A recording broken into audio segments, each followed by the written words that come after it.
أعوذ بالله من الشيطان الرجيم أعوذ بالله من الشيطان الرجيم أعوذ بالله من الشيطان الرجيم لا حول ولا قوة إلا بالله العلي العظيم لا إله إلا أنت سبحانك إني كنت من الظالمين بسم الله الرحمن الرحيم حسبنا الله ونعم الوكيل حسبي الله الحسيب اللهم لا سهل إلا ما جعلته سهلا وأنت تجلو الحزن إذا أشيأت سهلا اللهم إنا نسألك ومن كل هم فرجا ومن كل دهين مخرجا ومن كل خسر يسرا ومن كل فحشة سترا ولا كل خير سبيلا برحمتك يا أرحم الراحمين يا رب العالمين di ziar sama njaboot di leen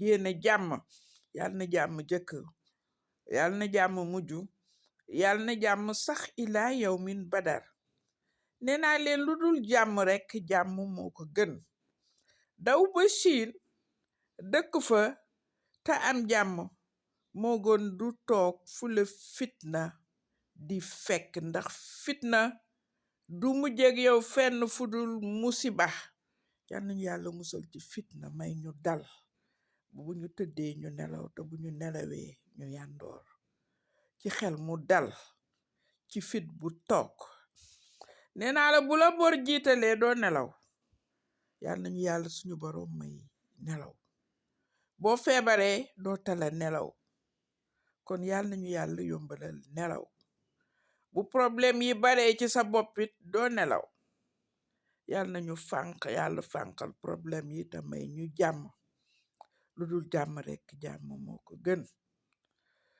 Ces temps-ci j'ai un peu changé de stratégie dama xaw a changé tuuti méthode parce que TikTok daf ko gën a yombal la tax mu gën ko yombal 10 minutes yi nga daan def di def sa live alors en 1 minute mën nga def sa leçon de morale def sa texte et en 1 minute tu peux faire ta vidéo moo tax temps yi j'ai un peu changé de stratégie mais ça ne va pas m'empêcher de continuer ma première méthode.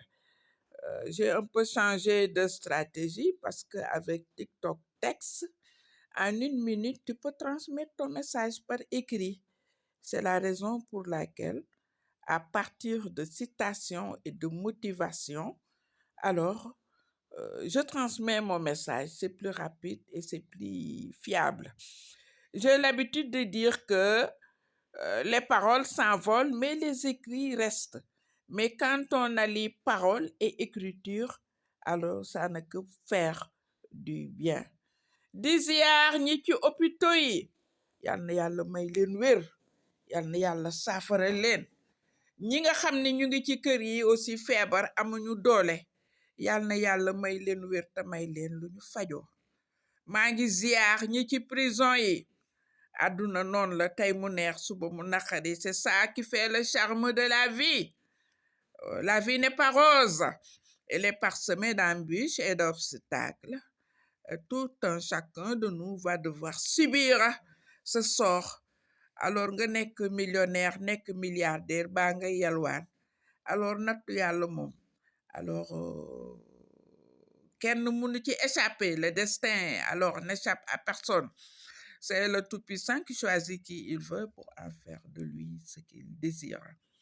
Di leen dénku rekk topp yàlla di leen dénku ragal yàlla di leen dénku bàyyee seen bopp yàlla di leen xamal ne àdduna du kër te ku ko def kër dina la orkat bu mag la àdduna fii la toogoo nag fii la taxawoo nag romb na ma démb ay ndeysaan dégg naa dem na loolu moo xew ci kaw suuf sama temps nag dafa sacré je ne sacrifie pas mon temps est sacré def jël sama temps def ko ci am lu am fula jël sama temps def ko ci am fayda Tout ce qui est barattinage et futilité, je le sens en rade.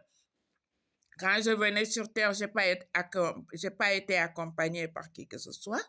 Quand je retourne vers Dieu, je ne serai accompagné de qui que ce soit. Quand on m'interrogera dans ma tombe, personne n'y assistera pas. Donc, ma defaraat sama toogaay bi may ñëw ànduma kenn bu may dellu duma ànd ak kenn bu ma malaaka yi di interroger kenn du ko teewe. Donc je prends mon destin en main, xam li ma bëgg, xam fi ma jëm, xam li may def. Je ne cesse de vous dire que cette maudite terre, il y a beaucoup de pièges là-dedans. Et nous sommes ici rien que des tests, nous sommes en examen. Si tu te laisses emporter par Satan, tu vas l'accompagner en enfer. Mais si tu as la maîtrise de savoir qui est ton Seigneur, le servir dignement et honnêtement, tu feras partie des élus du Seigneur. On ne demande que ça, quelle que soit ta beauté, tu vas mourir. Que tu sois moche, tu vas mourir. Quelle que soit ta force, ta puissance, tu vas mourir. Que tu sois jolie ou moche, tu vas mourir. Que tu sois riche ou pauvre, tu vas mourir. La mort n'épargne personne. Quelquefois, il y a une célébrité ou des célébrités qui meurent et les gens sont indignés. Ils se passent leur temps à parler. La mort n'épargne personne. Diw warul dee lu tax diw du dee bakken bu ñam dundu day ñam dee. Le Tout-Puissant n'a même pas laissé en paix le fœtus ou le nouveau-né, à plus forte raison une quelconque créature.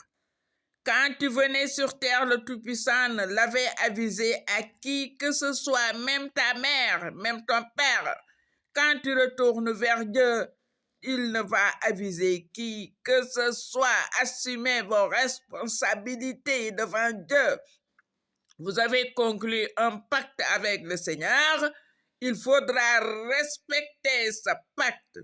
Quand il te faisait descendre sur terre, vous avez noué ce pacte comme quoi que je suis venu sur terre en mission, mais je vais servir dignement et honnêtement mon Seigneur Allah le Tout-Puissant qui m'a créé, m'a fait naître, m'a nourri, m'a abreuvé, m'a comblé de mes biens, etc., etc.